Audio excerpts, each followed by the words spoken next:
Družba, končno so predsedniške volitve mimo in vendarle smo se odločili, katerega predsednika hočemo. Mislim, da nam ni treba posebej poudarjati, kdo nas bo klical Miška Mala naslednjih 5 let.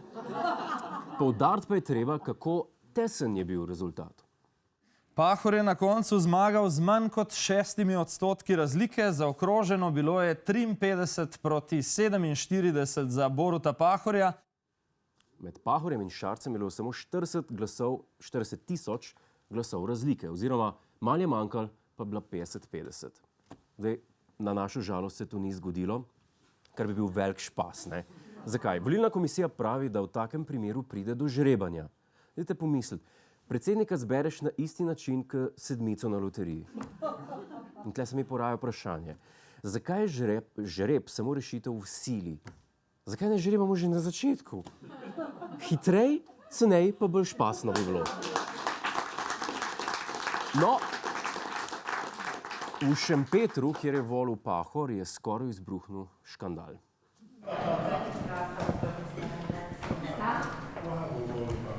Ni lepo, da volijo za Šarca.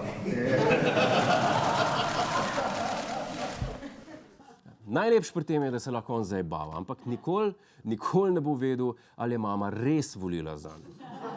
Ker Šarec je z oponašanjem zih prepričal marsikatero šaljivo gospo. Kakorkoli Šarec ni bil videti srečen, da se je takole razpletlo, ne? Šment, zdaj moram pa vse razpakirati, pa vse sem imel že pripravljen za Narjavčevo. Jaz bi si na njegovem mestu oddahnil. Zdaj vsaj ne bomo zvedeli, da se mu v bistvu ni sanjal, sploh kam se spušča. No, Pahor po drugi strani je bil pa vzhičen, toliko vzhičen, da je izvedel rokovanje, ki ga je slišal ves svet.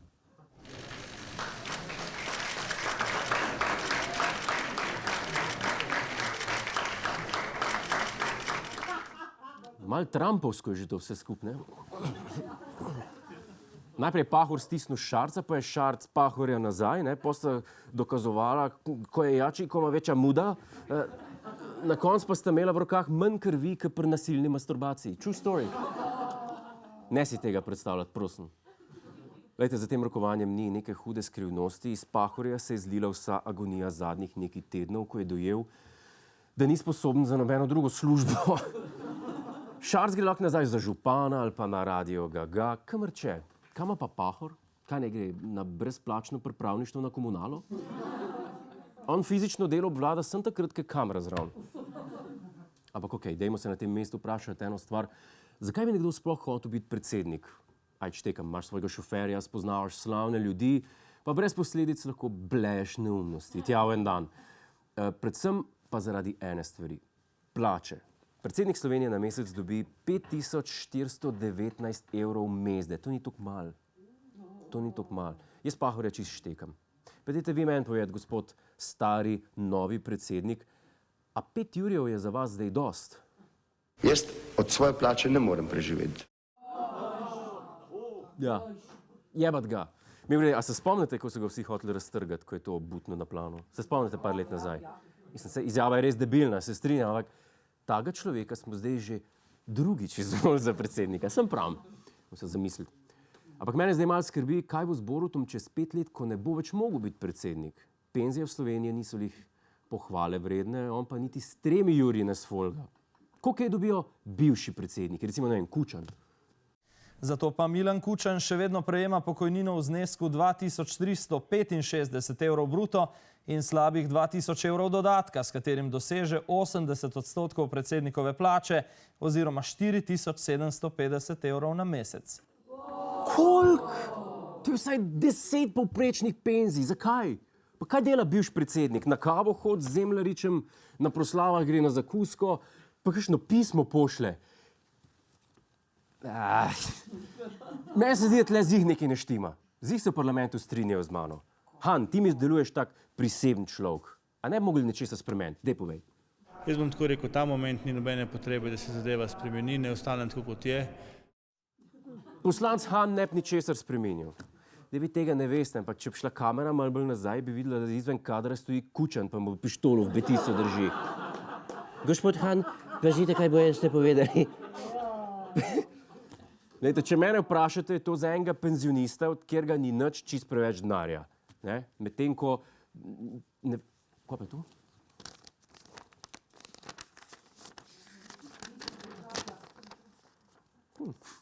Gospod Godler, vaše izjave. Zadnja oddaja. Nisem vedel, da je zadnja oddaja danes. Torej, folk. Pa kaj se si neki pizdite na to penzijo, ko ima bivši predsednik? Pa kaj se pizdite?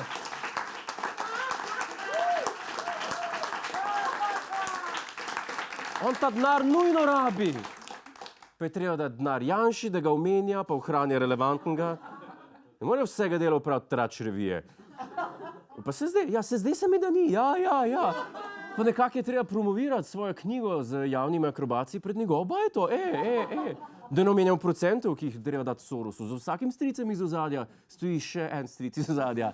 K babuška. No, je pa za predsednika Pahorja žalostna novica to, da zaradi Janševega zakona on ne bo imel take penzije kot Kučan. No, in če smo nazaj pri Borutu, ker smo ugledna oddaja, smo takoj po zmagoslavnem večeru posneli ekskluziven, alternativno-resničnosten predinauguracijski slavnostni intervju s predsednikom republike. Poglejmo.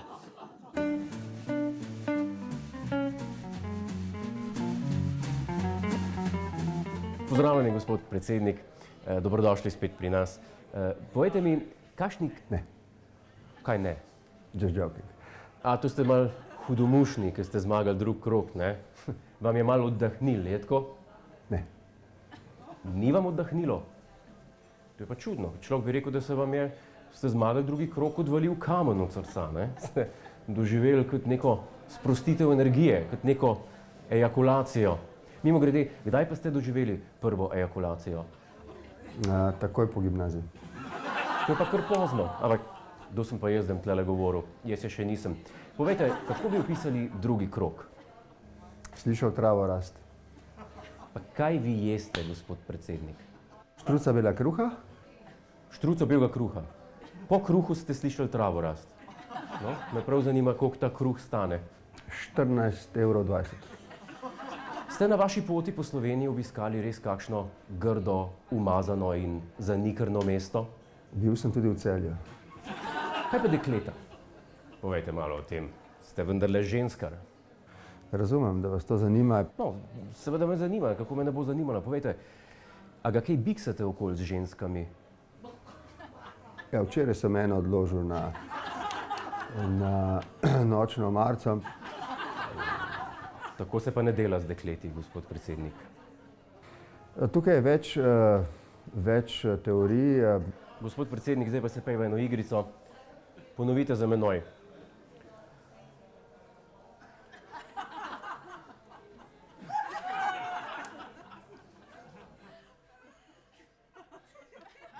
Dobro vam gre.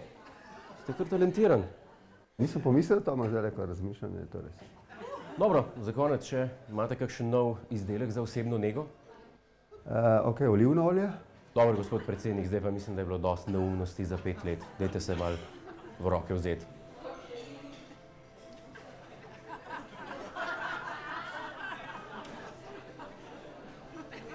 Ne. Ne? Prav, pa nič. Hvala lepa, ker ste si vzeli čas.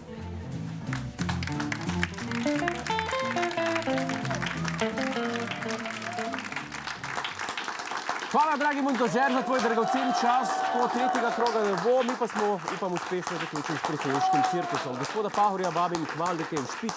Režijo pa prosim za špico, ki jo bom pogrešal.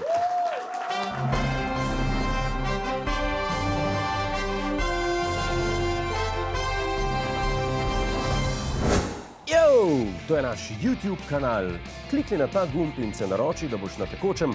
Polajkaj nas tudi na Facebooku in na Twitterju. Pa po pameti!